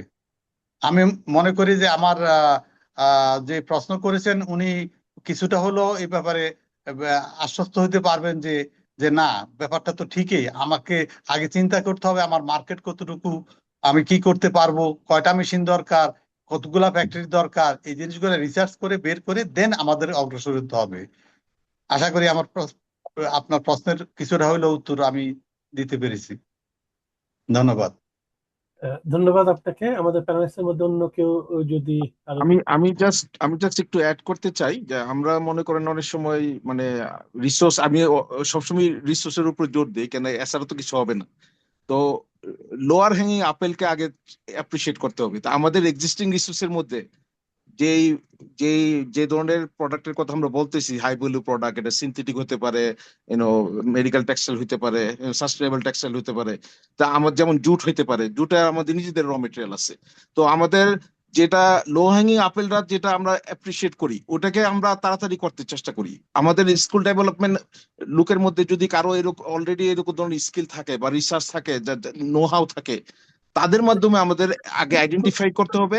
এবং আমি সবসময় মনে করি বাংলাদেশের টেক্সটাইলটা এখন একটা খুব মানে ক্রিটিক্যাল পজিশন আছে। এটা থেকে আমরা নেক্সট মুভমেন্টে করতে গেলে এটাকে সবাইকে মিলিয়েই করতে হবে। একটা কোম্পানি যদি সিদ্ধান্ত নেয় যে আমি একটা বড় সিনথেটিক ফ্যাক্টরি তৈরি করে ফেলবো, আলটিমেটলি ওরা ঝামেলাও পড়তে পারে। এটাকে আসলে একটা সমন্বিত উপায়ে গভর্নমেন্টের ইনিশিয়েটিভের মাধ্যমে, বিজিএমই আছে, বিকেএমই আছে, যতগুলো ইনস্টিটিউট আছে, আমাদের আইটিএট আছে, সবাইকে মিলেই এই জিনিসটা টার্গেট করে কাজটা করতে হবে। কোন গ্যাপ রাখা যাবে না এখানে, কারণ একটা খুব ডেলিকেট পজিশন আছে। আর ওয়ার্ল্ডের টেরিফ বলেন, ওয়ার বলেন, সাপ্লাই চেইন ডিসরাপশন বলেন, অনেকগুলি চ্যালেঞ্জের মধ্যে দিয়ে আমরা যাচ্ছি। তো এই জন্য আসলে খুব সাবধানে এই জিনিসগুলি করতে হবে, এবং এটাতে আসলে ডেটা ছাড়া, রিসার্চ ছাড়া আমাদের কাজ করা একটু ডিফিকাল্ট আছে আমার কাছে মনে হয়। তা তো অবশ্যই আমরা আজাদ ভাই আপনার কাছে আসতেছি, যে আসার আগে একটা জাস্ট অ্যাড করি যে গবেষণার কথাটা। আহ, আলোচনায় আসলে একটা ডেডিকেটেড রিসার্চ ইনস্টিটিউট ডেভেলপ করার কথা অবশ্যই দরকার, রিসার্চ ইনস্টিটিউট থাকতেই হবে। কিন্তু এর পাশাপাশি আমাদের তো দেশে অনেকগুলো ইউনিভার্সিটি আছে। আমাদের দেশে একটা জাস্ট প্রচলিত একটা যে কনসেপশন, যে ইউনিভার্সিটি গুলি বসে আছে কবে ইন্ডাস্ট্রি তাদের কাছে এসে বলবে আমাদের এই সমস্যা তোমরা সলভ করে দাও। আর উল্টা দিকে আবার ইন্ডাস্ট্রিও বসে আছে যে আমাদের কাছে ইউনিভার্সিটি গুলি এসে বলবে আমাদের সমস্যাগুলি কিভাবে সলভ করা যায়, কিন্তু একসাথে হচ্ছে না। তো এটার জন্য একটা সর্ট অফ ড্রাইভ দরকার বা একটা পুশ দরকার আর কি, যে আমরা যারা আছি, যে আমরা যারা বাইরে ইউনিভার্সিটিতে জব করি, আমাদের কাজের মধ্যে কিন্তু এটা একটা রেসপন্সিবিলিটি যে ইউনিভার্সিটির সাথে ইন্ডাস্ট্রির সাথে রিলেশনশিপ ডেভেলপ করা, এবং জি জি ইন্ডাস্ট্রির প্রবলেম আমরা কতটুকু সলভ করতে পারতেছি সেটাকে আবার ভিজুয়ালাইজ করা, দেখানো, এটা আমাদের রেসপন্সিবিলিটির মধ্যে পড়ে। কিন্তু বাংলাদেশে মানে এই জিনিসটা এখনো ওই ইউনিভার্সিটি গুলির মধ্যে আসে নাই, যে ওনারা নিজের উদ্যোগে, ওরা বলতেছে যে সরকার পয়সা দিলে করবে বা ইন্ডাস্ট্রি থেকে পয়সা দিলে করবে, কিন্তু নিজের উদ্যোগে একটু আগায় আসা, এই জিনিসটার একটু ঘাটতি হয়তো আছে, এটা দিয়ে হয়তো কাজ করার সুযোগ আছে আর কি। তো আজাদ ভাই আপনার কাছে আসতেছি আপনার answer as well as others relevant বক্তব্যের জন্য। আসসালামু আলাইকুম সবাইকে। ধন্যবাদ ওয়ালাইকুম আসসালাম। স্যামকে যে এই ধরনের প্রোগ্রাম কন্টিনিউ করার জন্য। আলোচনার মাধ্যমে আসলে সলিউশন আসা সম্ভব। যখন সবাই আলোচনা করে তার মতামত দিবে, সেখান থেকে ভালো ডিসিশন আসবে আশা করি। তা আমার কোশ্চেনটা হচ্ছে চিফ সাস্টেনেবল অফিসার জাহিদুল্লাহ ভাইয়ের কাছে, যে উনি বলছিলেন যে আমাদের ব্যাকবোন স্ট্রং করতে হবে। হ্যাঁ, অবশ্যই ব্যাকওয়ার্ড ইন্ডাস্ট্রি স্ট্রং করতে হবে, কিন্তু আমার কোশ্চেন হচ্ছে জাহিদুল্লাহ ভাইয়ের কাছে, যদি আমরা সবকিছু ডিউটি ফ্রি প্রোডাক্ট আনি, তাহলে ব্যাকবোন কিংবা ব্যাকওয়ার্ড ইন্ডাস্ট্রি কিভাবে স্ট্রং হবে? কারণ সবই তো ডিউটি ফ্রি প্রোডাক্ট ঢুকতেছে বাংলাদেশে, যে কারণে আমাদের এক্সপোর্ট যা না বাড়তেছে তার চেয়ে বেশি এখন ইম্পোর্ট বেড়ে যাচ্ছে। এবং আমরা বাধ্য হয়ে কম প্রাইসে গার্মেন্টস প্রাইস কোট করতে হচ্ছে, কারণ বায়াররা ওপেন কস্টিং করে যে কম প্রাইসে আমরা ইন্ডিয়া থেকে সুতা, কম প্রাইসে আমরা চায়না থেকে ফেব্রিক নিয়ে আসতেছি, যে কারণে আমাদের দেশে যে স্পিনিং ফ্যাক্টরি এবং ওভেন ফ্যাক্টরি বন্ধ হয়ে যাচ্ছে। তাহলে আমরা ব্যাকবোন আসলে কিভাবে স্ট্রং করব? আমার কোশ্চেনটা জাহিদুল্লাহ ভাইয়ের কাছে, শিওর, যে এটার জন্য থ্যাংক ইউ। আমরা কি পলিসি নিতে পারি? জি, জিনিস হলো যে ফার্স্ট আমি যে ব্যাকবোন মানে মোস্ট ইম্পর্টেন্ট কোর জিনিস যেটা বললাম, সেটা হলো ইন টার্মস অফ আপনাকে ইনফ্রাস্ট্রাকচার, ইন দ্য সেন্স আপনাকে রোড এন্ড কমিউনিকেশন আর এনার্জি সাইড। বর্তমানে যে ক্যাপাসিটি যেটা আমাদের দরকার আছে সেই এনার্জি আর এগুলো পাওয়া যাচ্ছে না। উইথ রিগার্ড টু আপনি যেটা বললেন, coming to this particular point, যে মানে যে ইম্পোর্ট যদি শুধু করে থাকলে তাহলে তো হবে না। এখন আপনি দেখেন জিনিস হলো যে আমাদের কিন্তু যে ব্যাংক যে রেট আছে of business on an average কিন্তু 12 থেকে 13% আছে। এই 12 থেকে 13% কিন্তু কোনো ওয়েতে কিন্তু বিজনেস কিন্তু করা কিন্তু রিয়ালিটি ইজ নট পসিবল। বাংলাদেশে কিন্তু ভ্যালু এডেড প্রোডাক্টস গুলো এগুলো সব কিন্তু পসিবল আছে, এভরিথিং ইজ পসিবল। এখন কিন্তু জি ইনভেস্টমেন্ট হতেছে না কেন? বিকজ এভরিবডি ইজ অফ্রেড যে আমার তো এনার্জি পাচ্ছি না। এই যে দেখেন আপনারা সবাই হয়তো অ্যাওয়্যার আছেন যে সিটি গ্রুপ কিন্তু has landed into crisis. City যেটা তীর অয়েল, 13,000 crore ওনাদের ইনভেস্টমেন্ট করা আছে, ওনাদের ইন্ডাস্ট্রিয়াল পার্কের মধ্যে machine and everything is ready, but কিন্তু আপনার কি এনার্জি পাচ্ছে না, গ্যাস জি পাচ্ছে না। জি তো কথাটা হলো জি যদি ওই জায়গাটা যদি ইমপ্রুভমেন্ট না করা হয় তাহলে পসিবল নাই। আর এই জি যে ইম্পোর্ট যেটা হলো, আপনি দেখেন কেন স্পিনিং মিল গুলো 1500 না কত স্পিনিং মিল হলো, এটা যে হলো স্পিনিং মিল হলো বিকজ মার্কেট ওয়াজ দেয়ার।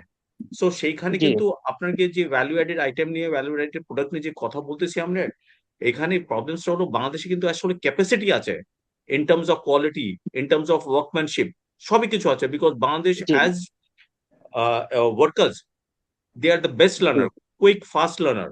আমাদের নিজস্ব ডাই হাউসের মধ্যে 2002-তে 2001-2-তে আমাদের স্ক্লাভোস মেশিন ছিল, যেটা কিন্তু টাচ প্যাড মেশিন গুলো আছে, জি সেটা কিন্তু ওয়ার্কাররা যে আছে অপারেট করতো, যারা কিন্তু কোনোদিন কম্পিউটারে বসেনি। সো টাচ প্যাড কিন্তু মোবাইলে আসলো 2009-10 or something like that. We are very good in learning. Entrepreneurs very G flexible. এই কোনটা, এই জায়গায় এই জিনিস কিন্তু অন্য জায়গা নেই। চ্যালেঞ্জ জি থাকতেছে ওইখানে কোথায়, আমাদের কিন্তু থাকতেছে যে ইন টার্মস অফ এই কন্টিনিউটি। আজকে যে স্পিনিং মিল গুলো বন্ধ হলো, স্পিনিং মিল বন্ধ হওয়ার কারণের মধ্যে কিন্তু most important is not about the duty free, it's most about that the energy is not coming in. জি আপনার গিয়ে কি বলেন, ডিজেলি দিয়ে কি রান করা যাবে? ডাই হাউস আর স্পিনিং মিল, এই দুটো ইন্ডাস্ট্রি সবচেয়ে হেভি ইন্টেন্সিভ আপনার এনার্জি না না কনজিউম জাহিদুল করে। ভাই, এখানে শুধু আমি বললাম না, পাওয়ার না, একটু অ্যাড করবো আমি জাহিদুল ভাই, জি জি মানে জি, এখানে শিওর শুধু শিওর, পাওয়ার আমরা না, তো ইন্টারঅ্যাক্টিভ। পাওয়ার না, এখানে হ্যাঁ ধরেন ইন্ডিয়া থেকে সুতা ডাম্পিং হচ্ছে, চায়না থেকে ফেব্রিক ডাম্পিং হচ্ছে হ্যাঁ কম হ্যাঁ প্রাইজে, যেহেতু তাদের গভর্নমেন্ট বিভিন্ন ধরনের ফেসিলিটি দিচ্ছে। আর পাওয়ার ক্রাইসিসের ব্যাপারে জাহিদুল ভাই আপনি যেটা বললেন, গভর্নমেন্ট করলাম হ্যাঁ এখানে 8 বিলিয়ন সাবসিডি, আগে 4 বিলিয়ন দিত, এখন 8 বিলিয়ন সাবসিডি দিচ্ছে।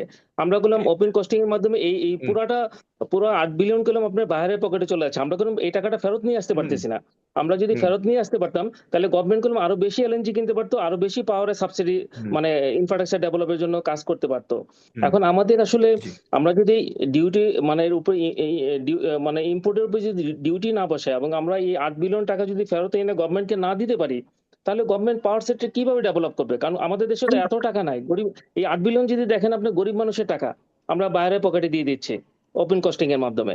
তাহলে আমরা হয় এক্সপোর্টের উপর ডিউটি বসাইতে হবে, না হলে ইম্পোর্টের উপর ডিউটি, এক্সপোর্টের উপর তো সম্ভব না, ইম্পোর্টের উপর আমাদের ডিউটি বসাইতে হবে। এবং এই আমরা যদি দেখেন, আমরা প্রায় 30 বিলিয়ন, আগে 10-12 বিলিয়ন ইম্পোর্ট আসতো টেক্সটাইল রিলেটেড, এখন এটা 32 বিলিয়ন আসতেছে। কারণ আমাদের ইন্ডাস্ট্রিগুলি বন্ধ হয়ে যাচ্ছে, আর বাইরে সস্তা আমরা ইন্ডিয়া থেকে সুতা, চায়না থেকে ফেব্রিক নিয়ে আসতেছি, এবং অ্যাক্সেসরিজ অন্যান্য ম্যাটেরিয়ালগুলি আমরা নিয়ে আসতেছি। তো এখানে আমরা যদি ডিউটি না বসাই, তাহলে আমরা এই সাবসিডির টাকাও নিয়ে আসতে পারবো না, আবার আমাদের ব্যাকবোন যেটা স্ট্রং করার কথা আপনারা বলতেছেন, সেটাও আমরা স্ট্রং হব না। তাই এই জায়গায় আমাদের পলিসি মেক করতে হবে, এবং এটা আমাদের সবাইকে বলতে হবে। জাহিদুল ভাই, জি আপনি প্লিজ। আপনি যে রিস্ক করলেন একবারে পারফেক্ট, আপনি কথা বললেন যে এই ধরনের সাবসিডিজ আছে। জিনিস হচ্ছে আমাদের উইকনেস কোথায় আছে, উইকনেস এর মধ্যে হলো দুটো জি জায়গা।